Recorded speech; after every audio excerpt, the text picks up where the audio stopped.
¿Qué tal? Buenas noches, bienvenidos a Espiral. Hoy estamos aquí en el IFAI discutiendo un tema que está en el candelero y que sin duda es uno de los más importantes del debate público. ¿Qué está pasando con esa ley de transparencia y acceso a la información que nos prometieron desde las reformas del pacto? Una ley que en su iniciativa se ha construido gracias al apoyo de la sociedad civil, de los partidos, incluso ha tenido el apoyo del gobierno, que llegó en diciembre a estar a punto de votarse y de pronto alguna serie de manos extrañas aventaron piedras chicas y algunas muy grandes, para frenar su cauce. Hoy nos encontramos con una iniciativa que debería aprobarse, pero que sigue discutiéndose porque ha encontrado barreras muy fuertes y muy peligrosas. En un momento en el cual a México le haría mucho bien recuperar la confianza justamente a partir de la transparencia, porque es la transparencia lo que le da confianza a los gobiernos. Una solución a un problema de desconfianza ha sido entorpecida y hoy queremos averiguar aquí en Espiral por qué. ¿Cuáles son los argumentos para frenar su aprobación? ¿Cuáles son los problemas, los dilemas que está enfrentando para que de una vez y por todas este país cuente con un sistema nacional para que en cada municipio, en cada estado y en la federación los ciudadanos tengamos acceso a cualquier tipo de información, acceso a saber, derecho a saber, y por el otro lado, transparencia en el quehacer público? Es el tema de esta noche, la Ley General de Transparencia y Acceso a la Información. Su iniciativa, sus obstáculos. Comenzamos.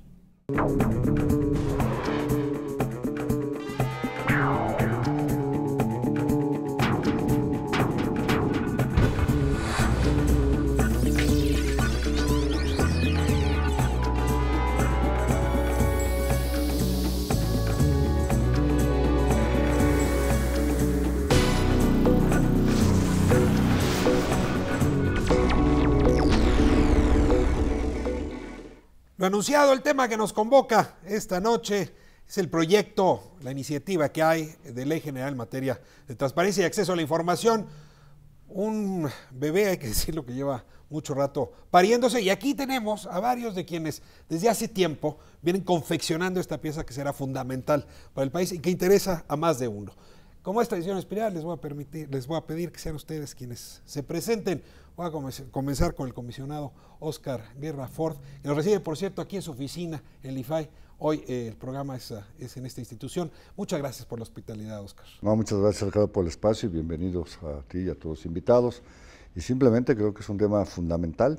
Yo nomás abriría diciendo que el secretario de Hacienda en el extranjero declara que el problema de México es un problema de confianza, de credibilidad, y creo que la transparencia, una buena y fuerte transparencia, podría abonar en el mejor sentido para disminuir o para ganar confianza en este país. Ya empezamos con las provocaciones temprano. Otro te diría que dada la transparencia ahora somos muy desconfiados porque podemos ver bien lo que está haciendo la gente. Entonces vamos a ver hasta dónde la transparencia o cuándo la transparencia genera confianza. Muchas gracias, Óscar, otra vez por la hospitalidad. Mariana Campos, te doy la bienvenida. México Evalúa, te pido que te presentes.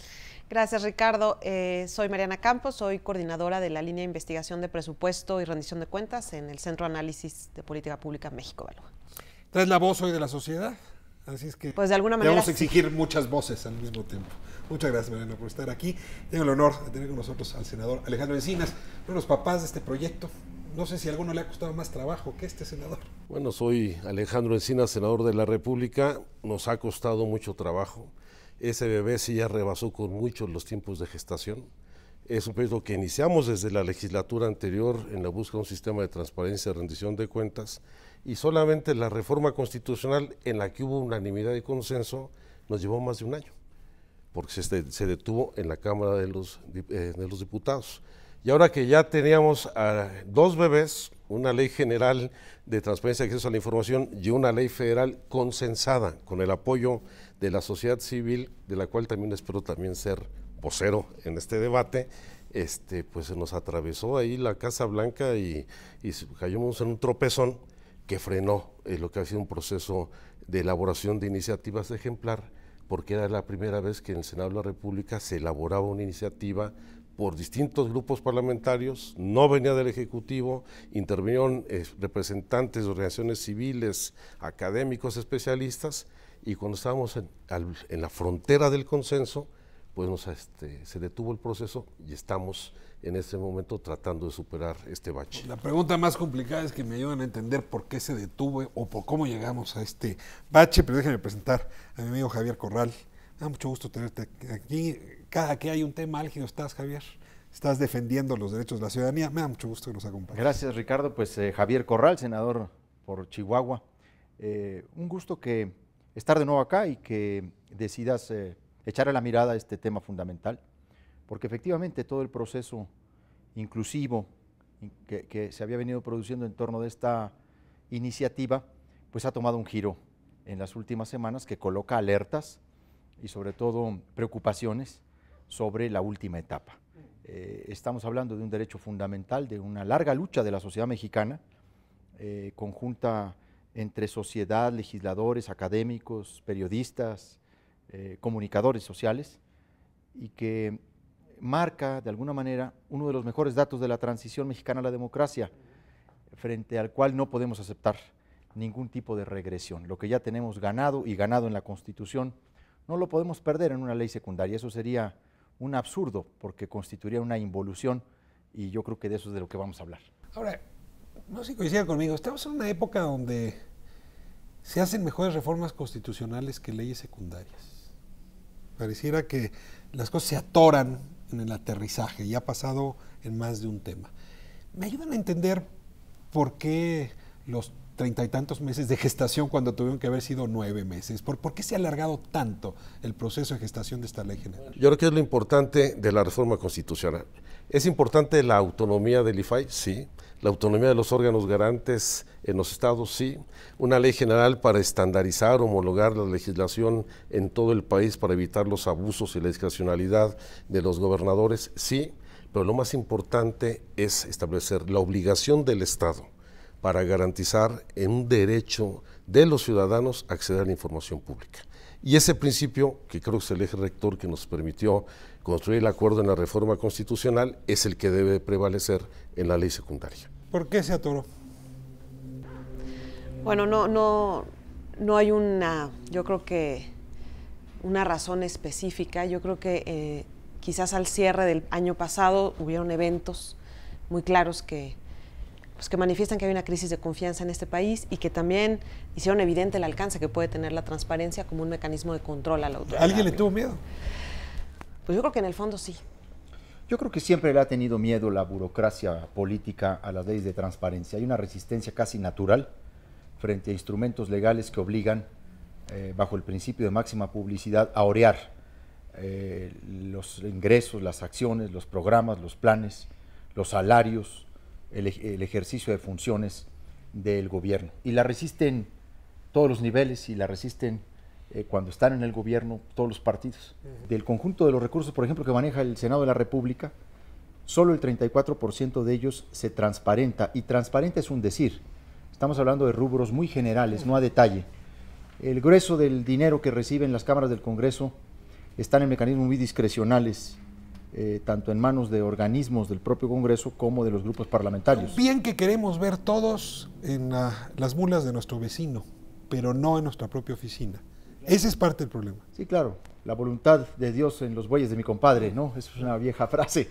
Pero, ¿por qué se paró? Un poco quisiera complementar la idea que ha dicho Encinas, ¿no? Sí se han hecho buenas reformas constitucionales, algunas muy malas, otras buenas. Yo digo que la de telecomunicaciones tuvo un hondo calado, la de transparencia tuvo un hondo calado, la educativa en términos constitucionales. La constitucional. La constitucional, educativa, tuvieron un hondo calado, muy buenas. Las llantas del camión. Pero luego se nos vacían, se nos desfondan en la legislación secundaria, y entonces incluso puede haber leyes absolutamente contrarias al espíritu constitucional. Es que dicen que el diablo vive ahí en esos detalles. Sí. ¿Cuáles son los detalles? A ver, yo le pido al comisionado del IFAI que me diga dónde están los detalles de la disputa.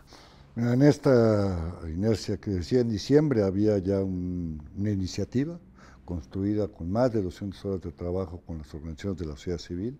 El IFAI en su momento había enviado anticipadamente una propuesta para ser considerada, y que fue considerada en algunas partes, y todo iba bien.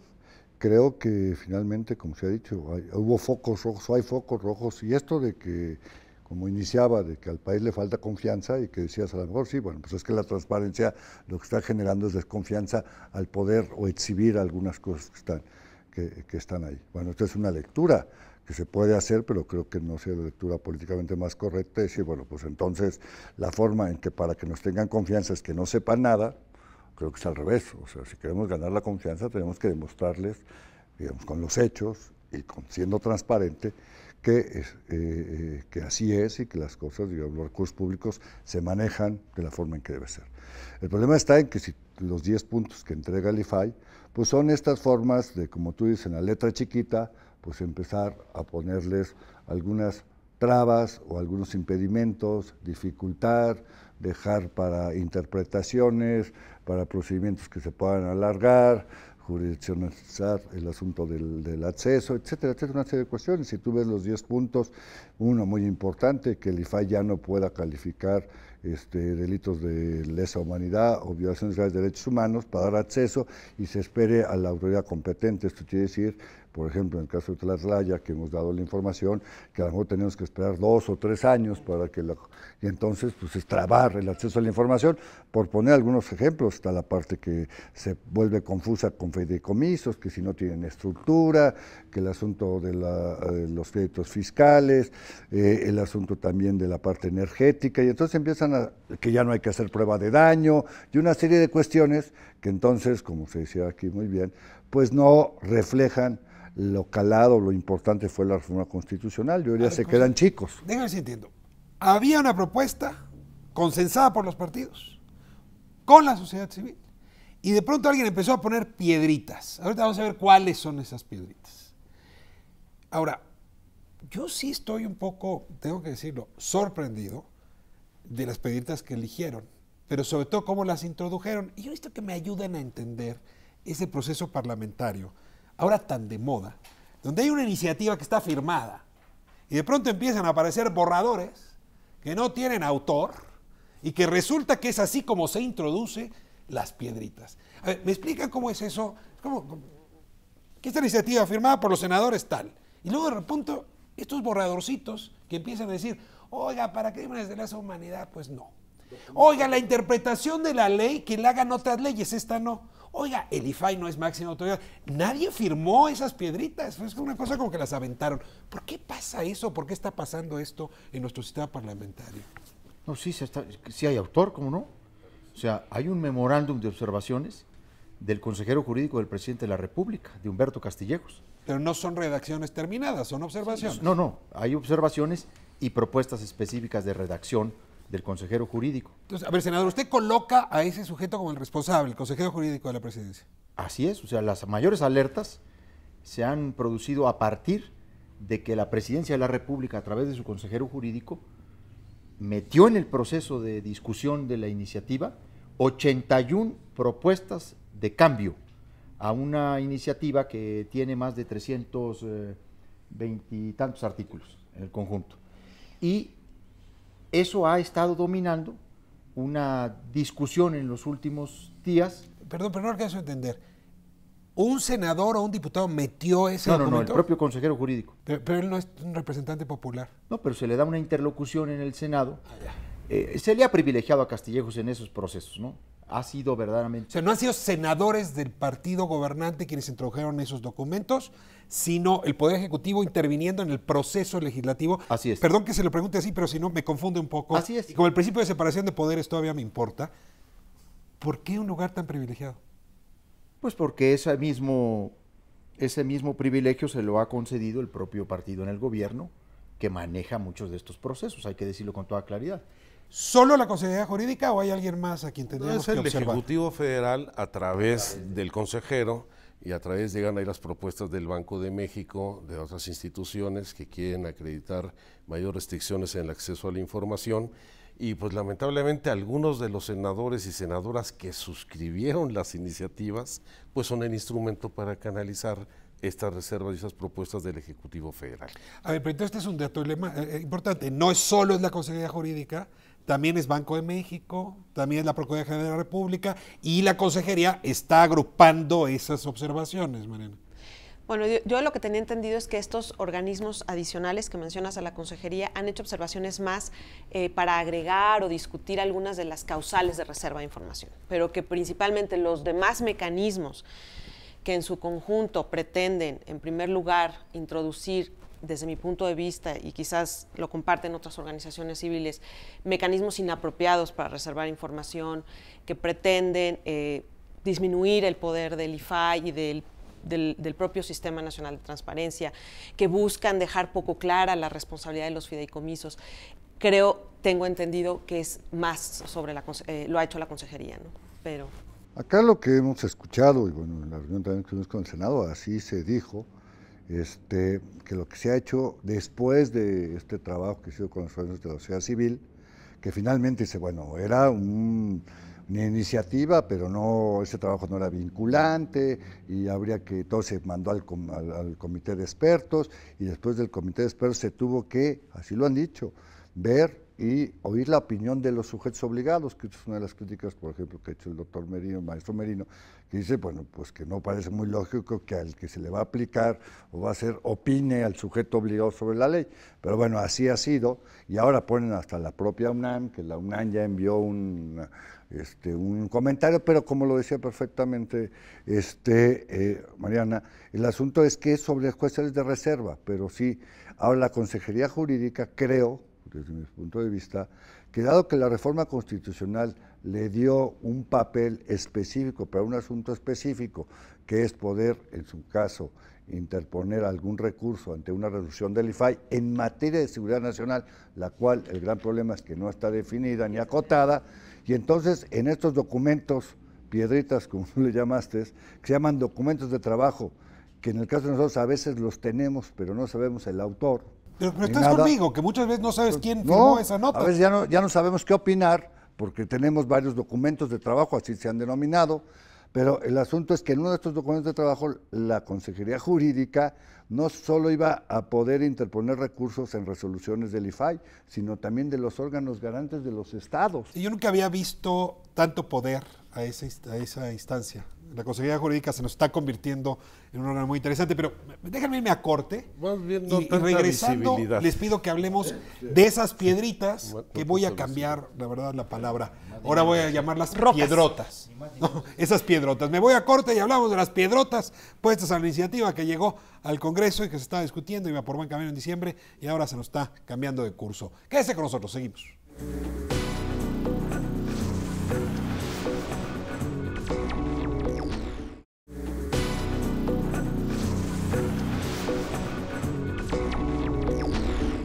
Estamos hablando sobre la ley general o la iniciativa de ley general de acceso a la información, de transparencia, y lo prometido es tratar en este bloque las piedrotas que se han colocado para que sea aprobada la iniciativa. Hay muchas maneras de abordar a esas piedras, pero ya el IFAI nos hizo un favor. Firmó un memorándum con 10 puntos, que supongo ACO también pone en el debate. Algún punto nos va a faltar, lo podemos abordar también, pero déjenme entrar con el asunto de los puntos firmados por todos los comisionados del IFAI. Y que entiendo, si no me equivoco, comisionado Guerra, que trae el aval de la sociedad, de la Red por la Rendición de Cuentas, en fin, así que no es un documento que solamente surgió de las oficinas del IFAI. Así es, lo primero que hay que destacar, y se destacó en el Senado, es bueno, que este documento pues habla de una autonomía, como debe ser, que tiene el IFAI, y emite una opinión desde el ámbito, digamos, técnico y autónomo. La otra, que es un documento que ha sido hablado y platicado con diferentes organizaciones, principalmente la Red de Rendición de Cuentas, en la idea de que estos 10 puntos son factores comunes.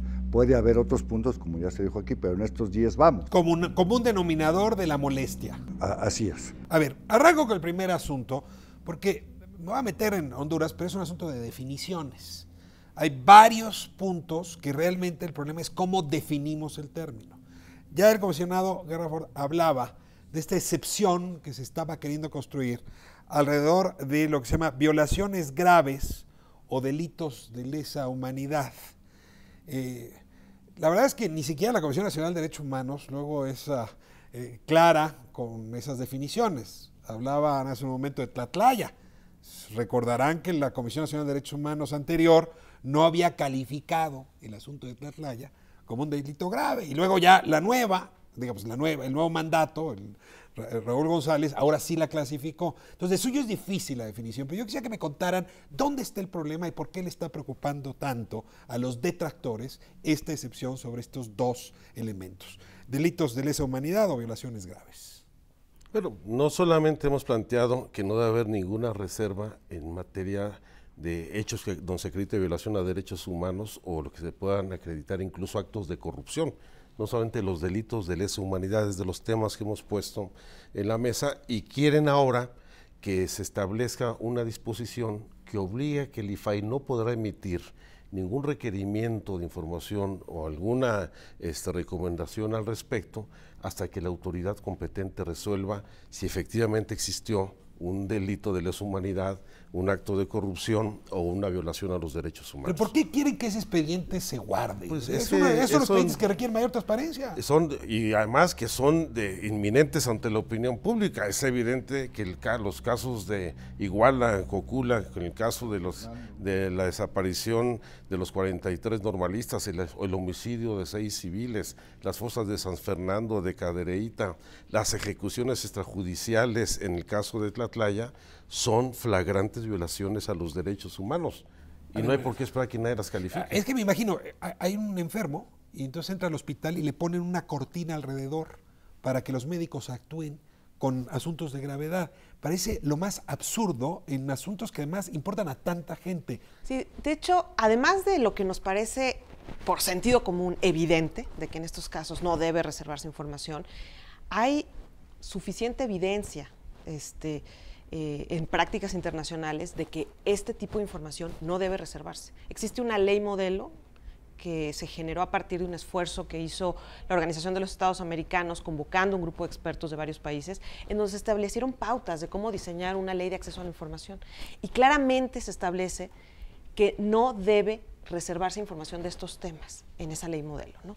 Segundo aspecto, parece ser que además la Suprema Corte de Justicia de la Nación ha avalado el interés público de estos casos, ¿no? Además, juicios de amparo, resoluciones. Es decir, o sea, y esto tenemos que referirnos un poquito a la filosofía o digamos al principio de máxima publicidad. O sea, en principio toda la información gubernamental, toda la información es pública y se podrá reservar en casos excepcionales, porque hay un interés público de conocer los hechos. En estos casos de crímenes en contra de los derechos humanos, el interés público es incuestionable. ¿Por qué a alguien, comisionado, le preocuparía esconder información durante 1, 2, 3, 4 años en materia de delitos graves? O sea, ayúdeme a entender el contraargumento. Hoy, por ejemplo, el día de hoy en el Pleno resolvimos entregar las averiguaciones previas del caso Iguala. ¿Sí? Si esto que se está planteando nos hubiera impedido, porque obviamente la Comisión Nacional de Derechos Humanos no ha calificado este acontecimiento, está en un procedimiento.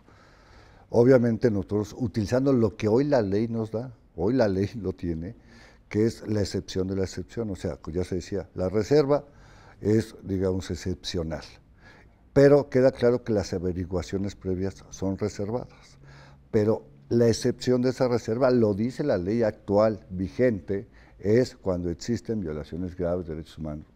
Ese fue el criterio que hoy utilizamos. El IFAI anterior había discutido esta cuestión y se había dicho que hasta que no, digamos, como que están retomando un criterio de alguno de los comisionados anteriores, que no se podía manifestar hasta que la autoridad competente lo hiciera. Ahí no lo dice, la ley no dice, sino dice que nosotros tenemos la cabeza. Y como se ha hecho no solo a nivel internacional, sino en el caso de México, ha habido juicios de amparo que han otorgado y han obligado, por decirle al IFAI, a que tiene que abrir esta información que es ¿por qué no? Yo me preguntaba hoy, bueno, si esta investigación, el caso Iguala, ha sido la más minuciosa, la más extensa, pues ¿por qué no darla a conocer? Se da a conocer en versiones públicas. Aludo, senador Corral, mi pregunta tiene que ver con el hecho de que fue el Partido Acción Nacional, en el sexenio anterior, que propuso en efecto, que las averiguaciones previas se guardaran por décadas, creo que eran 20 años, una propuesta que se hizo, la PGR la empujó muchísimo. Es decir, ya es una discusión que venía andando de antes y la discusión del IFAI se dio pues, en contra de esa reforma. Se entiende bien que cuando está llevando una averiguación previa, es delicado que cierta información salga a la luz y que hasta que no se resuelva un juicio conviene que eso se quede guardado. Hasta ahí yo entiendo el argumento. ¿Por qué en el caso de delitos graves se debe romper ese principio? Bueno, primero porque los derechos humanos deben prevalecer como un valor fundamental de la sociedad democrática por encima de la seguridad del propio Estado o de las instituciones así llamadas que pertenecen al Ministerio Público. Porque lo primero que tenemos que pensar es en términos de seguridad humana y no solo de seguridad nacional o seguridad pública o seguridad interior. El principio de seguridad humana coloca los derechos humanos por encima de estas otras seguridades. ¿Por qué el gobierno o por qué... El anterior y Sí. los dos. ¿Y por qué? Bueno, es que al menos entiendo que hay partes del memorándum del IFAI que responden a las ausencias que tiene la propia iniciativa y hay otras que responden a las propuestas que el gobierno está planteando para condicionar a una opinión previa de autoridad competente el dar o no esa información. Eso es lo que yo entiendo. ¿Y por qué el gobierno actúa así? Porque ante la crisis de derechos humanos que ha planteado Tlatlaya, Ayotzinapa mismo, se cierran. Y Chihuahua y Tamaulipas. Y lo que sucede en los estados. Michoacán. Porque frente al problema de legitimidad que está planteado en esta actual crisis política, el gobierno actúa al revés, autoritariamente, porque son incapaces de comprender el momento actual y saber, o por lo menos resolver, que frente a la pérdida de confianza que hay en el rechazo a las investigaciones de la PGR, lo que deberían de hacer es transparentar y no enconcharse. Nada daría hoy mayor certeza a la opinión pública que conocer las actuaciones. Daría la confianza a la que hacía referencia el comisionado. Bueno, es que hay una encuesta. Déjenme moverme a los siguientes temas. A ver, esas excepciones ya las explicaron ustedes. Ahora hay otras que venimos oyendo desde hace tiempo. Es decir, a ver, excepción cuando se trate de asuntos de seguridad nacional, de estabilidad financiera, económica o monetaria. Otra vez, un problema de definiciones.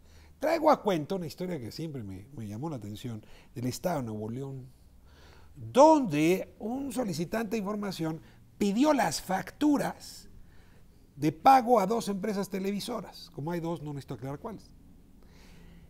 Y respondió el Estado de Nuevo León, no puedo entregar esa información porque afectaría la estabilidad financiera, económica o monetaria. A ver, ¿me ayudan a definir qué es eso? Seguridad nacional medio entiendo, pero lo otro de estabilidad financiera, económica o monetaria no. Quisiera saber cuándo sí, cuándo no es riesgoso que esa información se dé a conocer. Siempre, en todo caso, en ningún caso, ¿dónde nos encontramos frente a estas excepciones? Nada más yo quisiera opinar sobre el punto anterior. ¿Por qué esa resistencia a poner limitaciones, a dar la información en materia de violación de derechos humanos o delitos de lesa humanidad? Porque son actos de omisión, de comisión de delitos o de abuso de autoridad de las propias autoridades. Es taparse a sí mismo los delitos que la autoridad ha cometido. Proteger a la policía, al ejército, a la autoridad civil. O al presidente municipal, o al gobernador del estado, al procurador del estado, al procurador general de la ¿Qué está proponiendo? ¿Proteger el futuro Abarca de este país? Yo creo que es una medida para encubrir, si no Abarca, porque Abarca ya está detenido, es todo este círculo que permitió, esta red de complicidades y de intereses que permitió que no solamente Abarca fuera candidato y presidente municipal, sino que operaran los grupos delictivos en toda esta región del estado de Guerrero.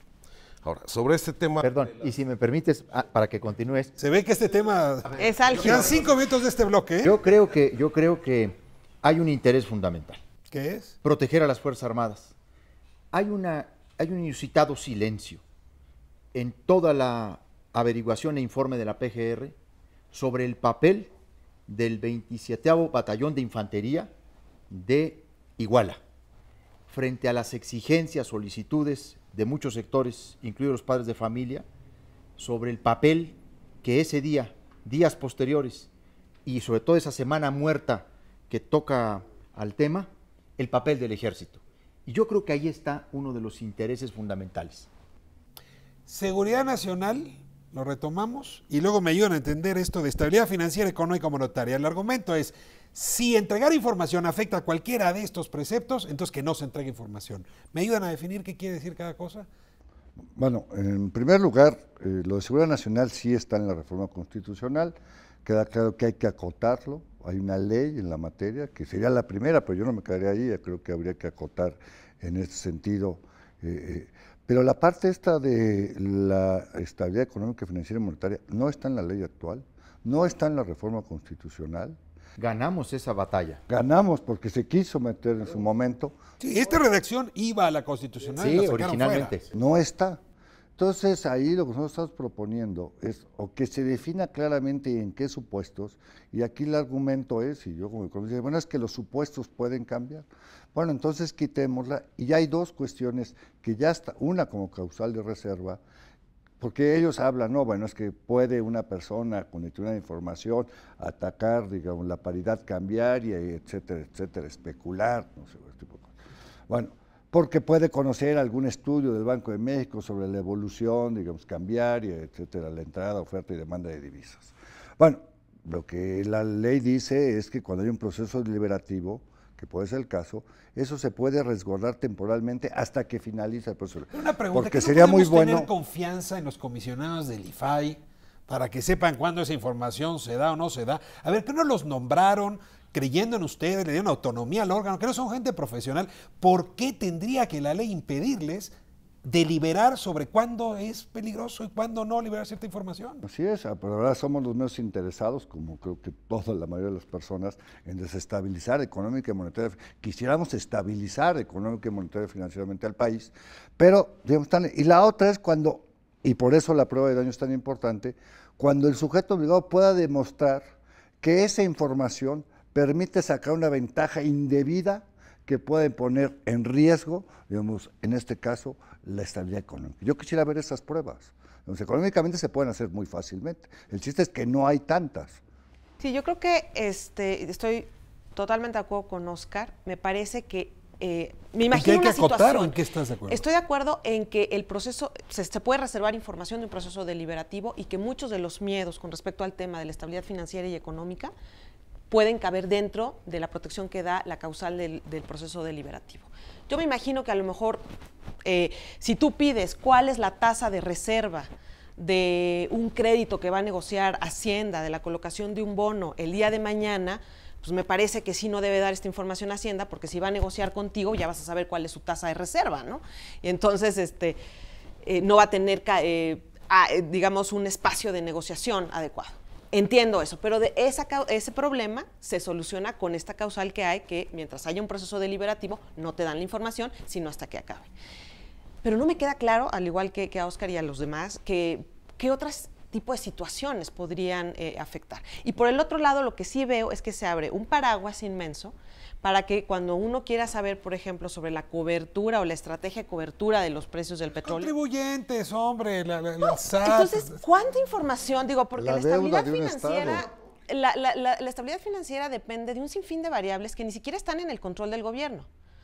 Cosa que cuando se habla de reservar información, se habla de cuando hay un bien que se puede proteger. O sea, yo creo que ni siquiera la estabilidad financiera puede protegerse, si ni siquiera la controlamos. O sea, se cayó en los precios del petróleo, ¿y qué podemos hacer al El respecto? otro lado es muy peligroso, que un gobierno del Estado puede decir, pues no, yo no le entrego las facturas en publicidad gubernamental porque eso afectaría la estabilidad financiera de mi Estado.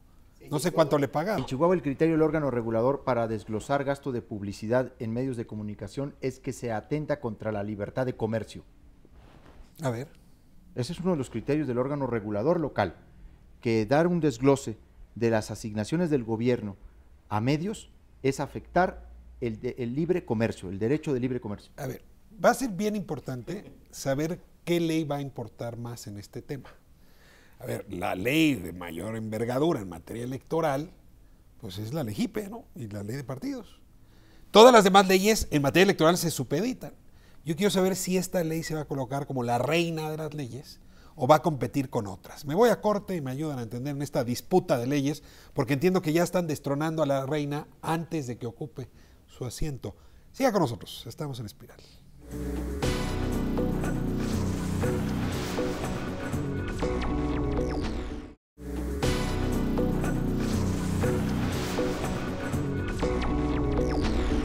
Estamos de vuelta en Espiral hablando de la iniciativa de Ley General en materia de acceso a la información y transparencia. Y hay un tema que a mí me trae muy inquieto y es ¿cuál ley debe privar en este asunto? Me encuentro en una de las redacciones que la Ley General que están proponiendo podría reenviar a otras leyes los criterios para clasificar, es decir, para guardar información durante algunos años. Entonces, no sé, en materia de comunicaciones y transportes, pues la ley respectiva, en materia de comercio, la ley respectiva, y en ese momento la Ley General de Transparencia ya no es la ley reina, sino tendría que subordinarse a otras leyes. Alejandro, ¿dónde estamos con respecto a esta propuesta que me parece bizarra, pues, digo, extraña? Para mí la respuesta es muy sencilla. La ley que prevalece, la que tiene preeminencia sobre el resto del cuerpo normativo y legislativo del país, es la ley reglamentaria del artículo 6º constitucional en materia de transparencia y acceso a la información. Pero si esta misma te abre la puerta para otras. Pero esa es una ley general.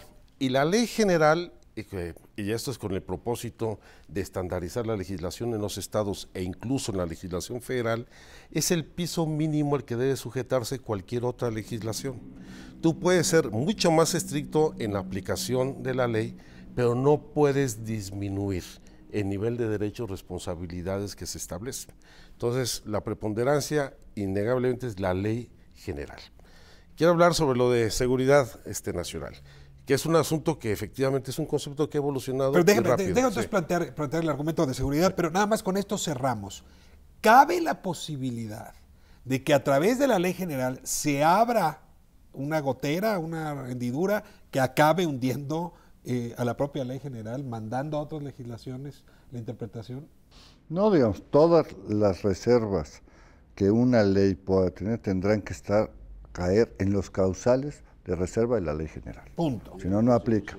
Porque aparte muchas de estas leyes o otras leyes que puedan ya existir, que se hayan hecho con anterioridad, pueden ser leyes federales, que ni siquiera tienen el nivel de una ley general. Entonces, ahí hay una jerarquía muy clara. No hay que preocuparse con eso. Entramos, en efecto, al asunto Bueno, de no, yo no diría que no haya de qué preocuparse. El hecho de que se pueda contener en la ley general algo así, sí nos debe preocupar. Al contrario, si entran criterios regresivos, si se minan las facultades del órgano regulador, si se merman las obligaciones de transparencia, si se establecen criterios interpretativos con relación a los mecanismos de impugnación, incluso de las resoluciones locales, si se resta pues claro que se le da el pretexto a las legislaturas de los estados para hacer ajustes al revés o en sentido regresivo.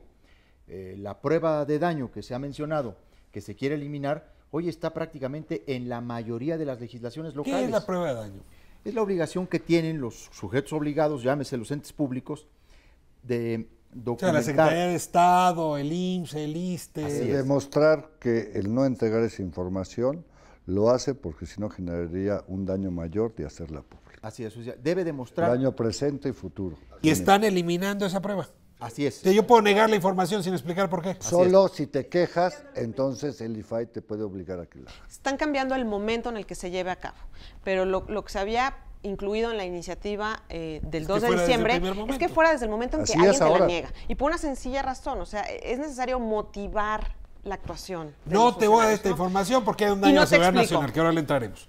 ¿no? Esa es la prueba de daño. Y por esto así se materializa. Ahora están proponiendo que no lo explique en primera instancia, sino para alargar el proceso, mandarlo después, hasta que yo me queje por la negativa. Te meto a la cárcel, ya que estás en la cárcel te explico por qué estás adentro. Y eso no puede ser. O sea, no puedes reservar información sin demostrar que es un caso legítimo. legítimo. Suena piedrota, ¿eh? No, es que ya también ese es el otro dato. No son piedritas. Son piedrotas. A ver, vamos al tema de seguridad nacional que lo merece. La Consejería Jurídica, según la iniciativa que ahora circula en algunos de los párrafos, podría acudir a la instancia respectiva, entiendo sería la Corte, para decir, oigan, esta información que liberó el IFAI afecta a la seguridad nacional. Revise usted y deme la razón o concédasela al IFAI. Es muy interesante porque la Consejería Jurídica no ha jugado ese papel en otras épocas, ahora se le está dando ese papel importantísimo. Es colocar a la Suprema Corte por encima del IFAI en un tono que valdría la pena explorar y ante la vaguedad de la definición de seguridad nacional que todavía padecemos en México. Entonces les pido, ahí está un tema muy interesante, éntrenle por el ángulo que mejor les convenga. Alejandro ya había anunciado. Bueno, planteaste dos. Uno, el por qué el consejero se arroga esta facultad ahora para poder recurrir ante la Corte temas vinculados con seguridad nacional. El argumento es que como va a gozar ya la Procuraduría convertida en Fiscalía Nacional de autonomía del Ejecutivo y desaparece esa cosa rara que llamaban el abogado de la nación, esa responsabilidad la asumiría en materia de seguridad nacional el consejero jurídico que se quiere erigir no solamente el representante del gobierno federal, sino de la federación, y ser el instrumento para recurrir todas aquellas restricciones en materia de seguridad nacional o los riesgos a la estabilidad económica, financiera o monetaria del país. Mucho poder. Ese es un gran tema. Ahora, en materia de seguridad nacional hay que hacer una revisión de fondo. El concepto ha evolucionado. Pero dijiste si estás de acuerdo. No, de ninguna manera. Yo creo que hay que acotar. Primero, no puede representar a la federación, no puede representar a los otros órganos autónomos, no puede representar a los estados y municipios de este país. Es representante del gobierno federal. Del Ejecutivo Del Federal. Del Ejecutivo Federal, porque ni siquiera es del Poder Legislativo ni del Poder Judicial. Eso debe quedar claro. Seguridad nacional hay que ir a fondo. Hay una definición, efectivamente, la Ley de Seguridad Nacional, a la cual está sujeta ahorita la reforma constitucional, pero también hay que asumir que ha ido evolucionando mucho el concepto de seguridad nacional. Ya no es el concepto de la Guerra Fría, donde la lucha contra el comunismo internacional privilegió la seguridad del Estado, lo dijo bien Javier. Ya lo que debe prevalecer es la seguridad humana, la seguridad de la sociedad. Ya no es el enemigo a vencer no es el comunismo, ha sido clasificado que el terrorismo, la delincuencia organizada. Hay países que ya consideran como una amenaza a su seguridad nacional a los migrantes, el fenómeno migratorio que se da hacia Estados Unidos o los países europeos. Y aquí hay temas de la agenda nacional de riesgos que tenemos que definir con mucha precisión. Lo que dices precisión es que puede haber definiciones omniabarcantes o definiciones precisas. Yo el temor que tengo con el tema de seguridad nacional es que de pronto se llena de adjetivos y de parámetros y no es muy precisa. Entonces puede ser fácil para la autoridad eludir la entrega de información. Es que yo creo que la ley, Ricardo, puede sentar los básicos o lo que llamamos los mínimos de seguridad nacional bajo el enfoque de derechos humanos. Y debe tener la confianza que tú planteaste al principio. Para eso hay un órgano especializado en materia de información pública y protección de datos personales. El IFAI, y los órganos garantes en los estados. El IFAI representa el mejor procurador del derecho a la información desde el punto de vista de la estabilidad económica y de la transición democrática de México. Yo creo que ese es el tema que debe estar también de fondo, ¿no? ¿Será que hay duda, desconfianza en el IFAI? ¿Que les da miedo la autonomía que se les entregó? Bueno, alguien dijo una vez que, bueno, es que ahorita están ustedes, pero no sabemos quién venga después. Sí, claro. Pero ellos ya no van a estar después.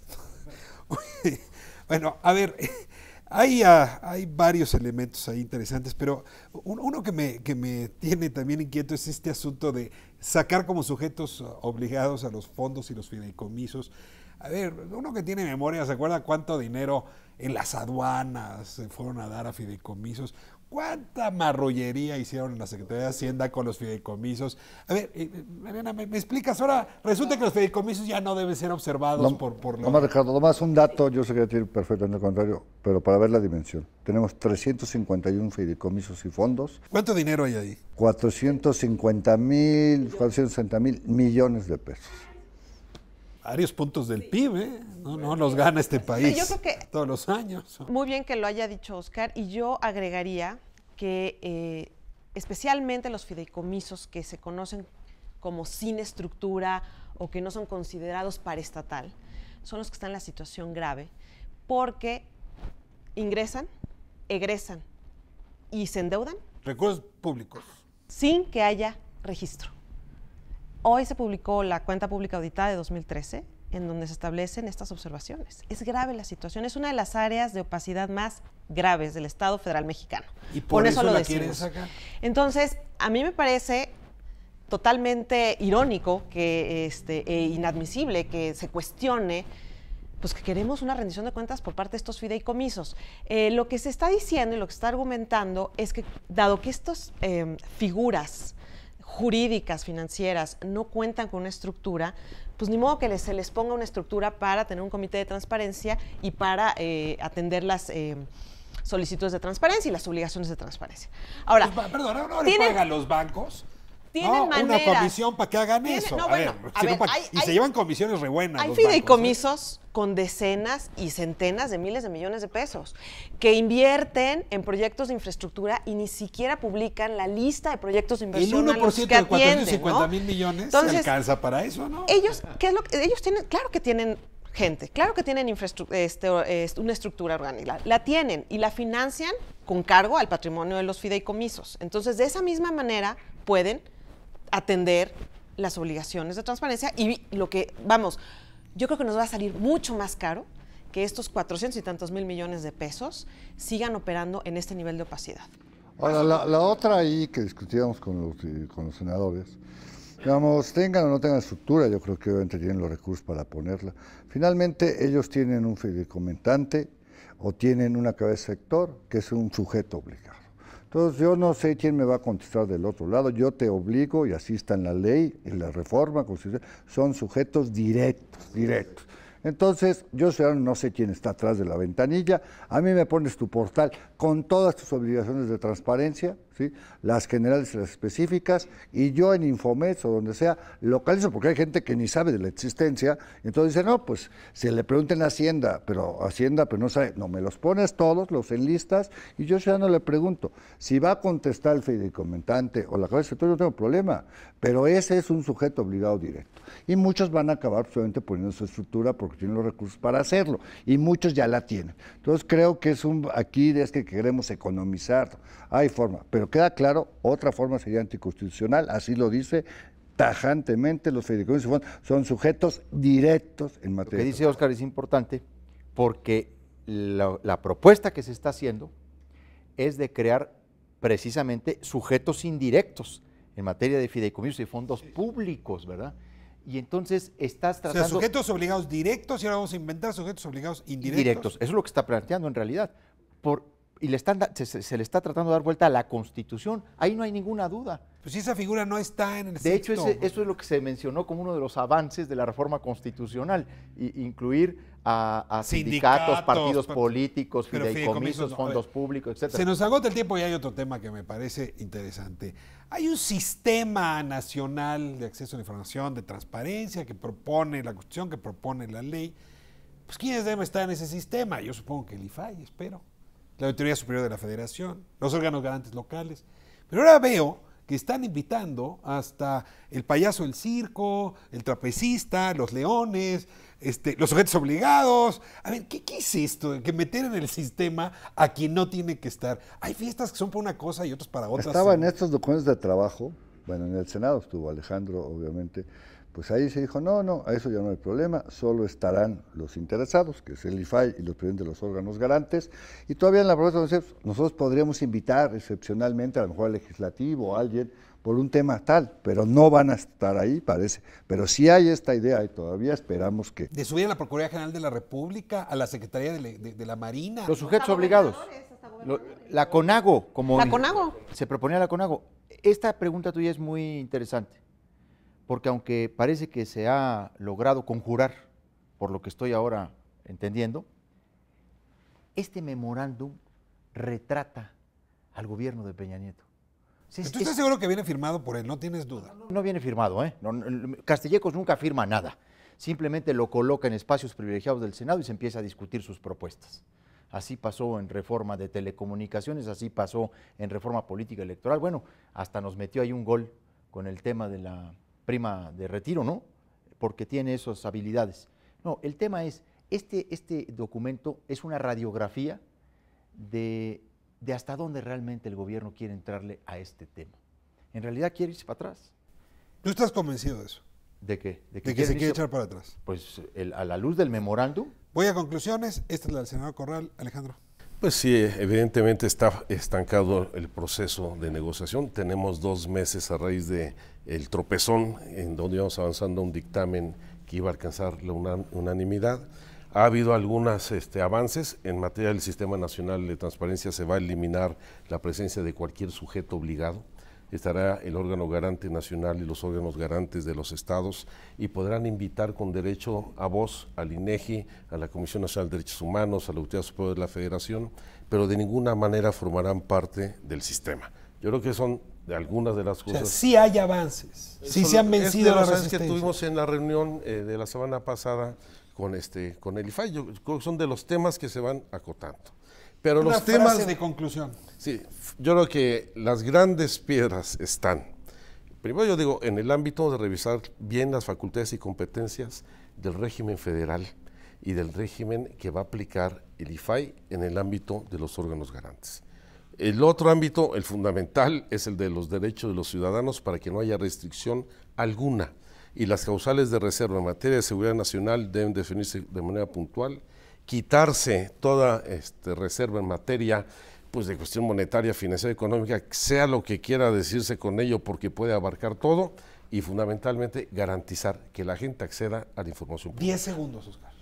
Yo, como dije, si quieren recobrar realmente la confianza de la gente, un signo inicial podría es hacer la ley de transparencia general en los términos en que venía en la iniciativa original, respetando totalmente el artículo 6º constitucional. 10 segundos. Respetar la iniciativa original y aclarar que los qués, los cómo y los porqués de las reservas que se están proponiendo son inadecuados. No los podemos admitir.